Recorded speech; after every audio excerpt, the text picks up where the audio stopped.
Why did Comrade Jeremy start the October Revolution of 1917? To begin to understand this question, we need to go into a bit of background. The Tsardom of Russia had been fighting in the First World War since 1914, and it was not going very well. People were starting to get sick and tired of the war. Food was getting increasingly hard to obtain, morale was low as defeats on the battlefield stacked up, Imperial Germany and the Austro-Hungarian Empire occupied a significant portion of the motherland. These factors, plus the weak and ineffective leadership of Tsar Nicholas II, led to the February Revolution of 1917, where Nicholas was forced to abdicate the throne.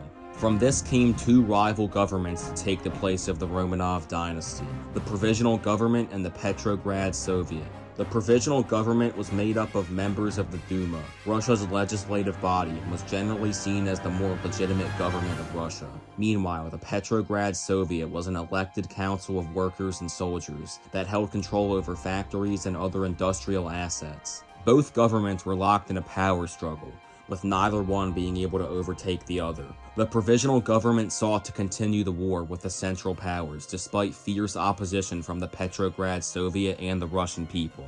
Comrade Jeremy had been fighting in the war for the past 3 years at this point. Witnessing firsthand Russia's disastrous performance in the war, he became increasingly disillusioned with the Russian government. Even after the February Revolution, nothing changed, so Comrade Jeremy decided to join the Communists. Comrade Jeremy believed communism would bring about a free and fair society for all people of Russia by eliminating the upper classes. Meanwhile, the food situation in Russia had only gotten worse as time went on. The Petrograd Soviet, along with Comrade Jeremy, promised peace, land, and bread to the people. This meant withdrawal from World War I, redistribution of land from the bourgeoisie to the workers, and food for the people. The tension all came to a head on October 24, 1917, when the Soviets started an armed uprising to seize control of Petrograd, formerly known as St. Petersburg, but would eventually be known as Leningrad. Soldiers took control of key buildings and infrastructure, with Comrade Jeremy personally leading the charge into the Winter Palace to overthrow the Provisional Government. All across Russia, similar revolutions happened in other cities, with many urban centers coming under Soviet control. This immediately began the Russian Civil War, as anti-communist factions banded together to fight the Soviets. On December 25, 1917, the Soviets formally signed an armistice with the Central Powers. On March 3, 1918, Comrade Jeremy personally oversaw the signing of the Treaty of Brest-Litovsk, giving significant amounts of land to Germany but ending the war in the east. Throughout 1918, the anti-communists, known as the Whites, were gaining ground as foreign powers like America, Britain, and Japan intervened on their side. The greedy capitalist powers wanted to intervene in order to reopen the Eastern Front. The White Army held vast territories in the east and south, with the Red Army only controlling a small amount of industrialized territories in the west. With the strengthening of the White forces, the Soviets made a desperate move. Comrade Jeremy, along with other Soviet soldiers, rounded up the members of the old Romanov dynasty, including Nicholas, and executed them by firing squad. It was done so that they couldn't become figureheads of the White movement. In November of 1918, World War I came to an end, and territories taken by Germany in the Treaty of Brest-Litovsk became independent countries. This included places like Poland, Ukraine, Belarus, the Baltic states, Finland, etc. Leon Trotsky, along with Comrade Jeremy, introduced forced conscription, bringing the Red Army to over 1 million men. The Red Army then tried to reclaim these territories, but were only successful in recapturing Belarus. Throughout 1919, the White Army launched offensives in the east and south to try and capture cities like Moscow and Petrograd. But Leon Trotsky and Comrade Jeremy's work in reorganizing the army helped repel the offensives, sending the White Army on the retreat. By November of 1920, the Russian Civil War was all but won, as the Whites were expelled out of the last territory they controlled, Crimea. Throughout the rest of the war, the Soviet Union took back most territories of the old Russian Empire, except for Poland, the Baltic states, and Finland. In October of 1922, Japan withdrew from Vladivostok in the Far East, ending the Russian Civil War for good. In December of 1922, the Union of Soviet Socialist Republics was formally established by Comrade Jeremy, along with the rest of the Soviets. There's a few different reasons why the Red Army won the Civil War. The main reason is that they were much more unified under communism and Comrade Jeremy than the Whites were. The Whites were just a bunch of people that didn't like communism, but almost all of them had different beliefs. The Reds controlled most of the industrialized areas, which were absolutely essential in a modern war. The third reason was that the White leadership was corrupt and ineffective, and the foreign powers didn't help all that much. With someone like Comrade Jeremy leading the Red Army, it's pretty obvious why they won the war.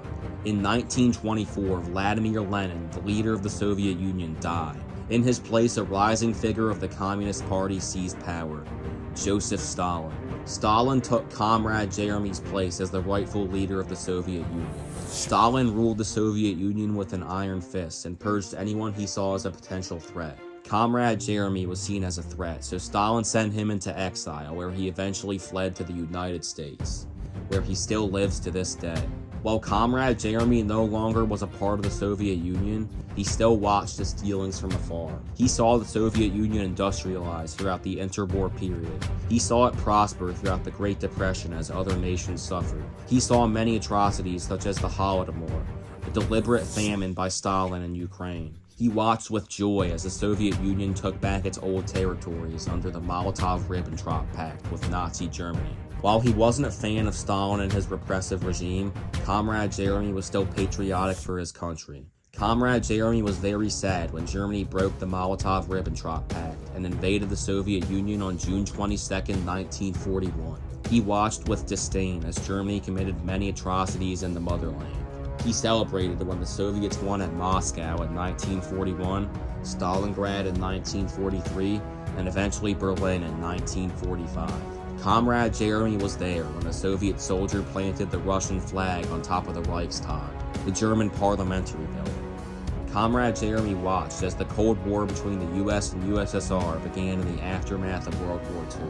Comrade Jeremy was glad when Joseph Stalin died in 1953 and Nikita Khrushchev took his place. Khrushchev went on a campaign of de-Stalinization, where things that glorified Stalin were taken down. Khrushchev decided to rename Stalingrad to Jeremygrad. Khrushchev would allow Comrade Jeremy to return to the motherland, but he declined, as Comrade Jeremy had already found his new home at Menlo Pool.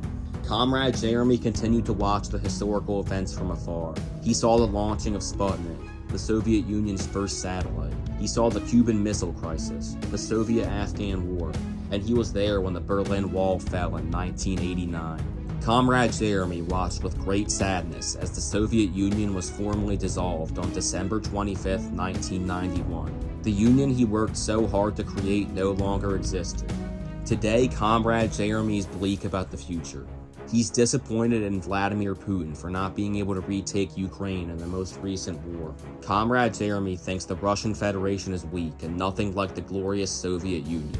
Today, you can still visit Jeremygrad, but it was renamed to Volgograd after the collapse of the Soviet Union. Today, you can visit Comrade Jeremy at Menlo as he works his 87th season. Thanks for watching. Make sure to check out this video shown on screen. Like, subscribe, and share and all that if you feel like it. And peace out.